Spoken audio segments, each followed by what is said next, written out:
Welcome back, everyone. Got another hard reset for you. Today we're going to do the BLU View 5. If you have one of these and you have a pattern or a password that you forgot what it is and you have to do a hard reset, I'll show you how to do that. Just a reminder, when you do a hard reset on a device, you will delete all the data off the phone. So if you have anything important on there, it's going to get deleted, so just keep that in mind. Also, guys, if you haven't subscribed yet, subscribe. We got a ton more of these videos coming up with teardowns and hard resets. So I'm trying to post every day, so if you guys would do that, we'd appreciate it. Otherwise, let's get right into it. You want to make sure that the phone is off. In this case, the phone is off. And then what we're going to do is we're going to hold volume up. You have your volume up, volume down, and power button. So we're going to hold volume up and power at the same time. So I'll start holding volume up first, then I'll hit power.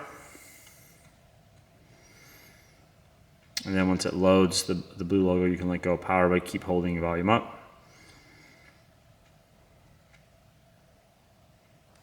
And that brings us to our reset. From here, we want to use the volume buttons to navigate, the power button to select. So we want to scroll down to wipe data factory reset. There it is. Hit the power button. Confirm, hit the power button. It's deleting. It's deleted. And from here, we can either reboot or power off. We'll just hit reboot. And that is how you do a hard reset on the BLU View 5. So I hope you guys like that. And if you guys want to see more, like I said, subscribe, like, share, all that great stuff. We'd appreciate it. Otherwise, thanks for watching, and we'll catch you in the next one.